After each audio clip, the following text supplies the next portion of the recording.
ভালো মতো হয়ে গেছে, আর সেন্টটাও গন্ধটাও কিন্তু খুব সুন্দর আসছে, আর খেতেও কিন্তু এটা খুবই ভালো হয়। হ্যালো বন্ধুরা, তোমরা সবাই কেমন আছো? আশা করি ভালো আছো। আজকে চলে এসেছি আবার একটি রেসিপি নিয়ে। আজকে বানাবো কলার ফুলুরি।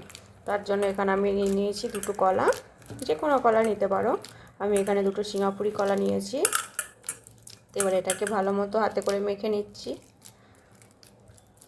তোমরা চাইলে চামচ বা অন্য কিছু দিয়েও মেখে নিতে পারো। আমরা সবসময় হাতে করে কিন্তু এইভাবে মেখে নিই।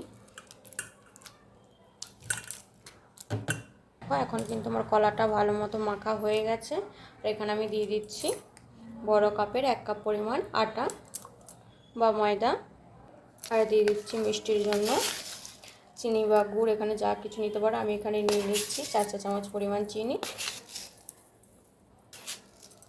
3 চামচ পরিমাণ সুজি।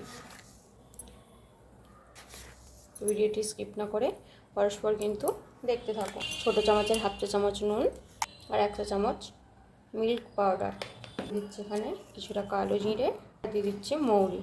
তো চলো এবার এটাকে ভালো মতো মেখে নিচ্ছি। জল দিয়ে অল্প অল্প করে মেখে নিচ্ছি। তো এখানে বলে দিই, চিনির পরিবর্তে কিন্তু গুড় আর সুজির পরিবর্তে কিন্তু এখানে আলো চালো গুঁড়ো দিয়ে দিতে পারবে। এইভাবে করলে কিন্তু কলার সেন্টটাও আসে আর খেতেও কিন্তু খুবই ভালো লাগে। আমি কিন্তু এখানে অন্য কিছু ব্যবহার করছি না। তো এখানে কিন্তু আমার এটা ভালো মতো একটু অল্প অল্প করে জল নিয়ে মাখানো হয়ে গেছে। এবার এটাকে রেখে দিচ্ছি 5 মিনিটের জন্য। এখন 5 মিনিট পর কিন্তু এটা দেখো রেস্ট হয়ে গেছে, সুজিটাও একটু একটু নরম হয়ে আছে। এবার এখন আমি ভেজে নেব। এখানে আমি তেল দিয়ে দিয়েছি পরিমাণ মতো, তো তেলটাও গরম হয়ে গেছে। এবার এখানে আমি একে একে এবার আমি দিয়ে দিচ্ছি তেলের মধ্যে। আর এখন কিন্তু গ্যাসের ফ্লেমটা কম রাখতে হবে, নাহলে কিন্তু সবকটা দিতে দিতে কিন্তু এখানে পুড়ে যাবে। তো তেলের মধ্যে একটা একটা করে আমার কিন্তু সবটাই এখানে দেওয়া হয়ে গেছে। তো চলো দেখতেই পাচ্ছ যখন ভাজা হচ্ছে, আর তলা পিঠটা কিন্তু অল্প অল্প লাল ভাব চলে এসেছে। তো এটাকে উপর থেকে একটু একটু খুন্তি করে তেলটা দিয়ে দিলাম, যাতে উপরে যেটুকুনি কাঁচা থাকবে যেন কড়াইতে না লেগে যায়।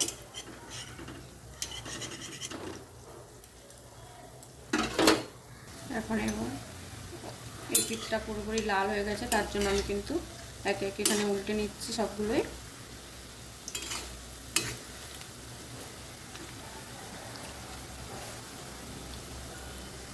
আমার কিন্তু এখন এখানে সবগুলোই উল্টানো হয়ে গেছে, আর ওই পিঠটাতেও আমি ভালো মতো ভেজে নেব। এখন আমার কিন্তু পুরোটাই লাল লাল করে ভাজা হয়ে গেছে। আর দেখতেই পাচ্ছ কোনো ধারটা কিন্তু সাদা নেই, পুরোটাই কিন্তু ভালোভাবে ভাজা হয়ে গেছে। তো এখন আমি এটুকুন তুলে নিচ্ছি একে একে। আর লুড়িগুলো কিন্তু ফেটেও যায়নি, লুড়িগুলো কিন্তু এখানে পুরোটা গোল গোলই হয়েছে। সেজন্য এখন একে একে সবকটা আমি তুলে নিচ্ছি। তো এখন বাকি যেটুকু আছে সেটুকু কিন্তু আমি এখানে হাতে অল্প একটু জল নিয়ে এখানে দিয়ে দিচ্ছি।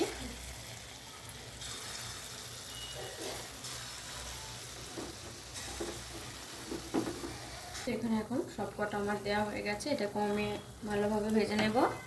এটা ওই পিঠটা এখন কিন্তু আমি উল্টে নিচ্ছি ভালো করে। মুড়ি কিন্তু আমার ভালো মতো ভাজা হয়ে গেছে। এটাকে আমি আর একবার নেড়ে কিন্তু সবটাই তুলে নিচ্ছি।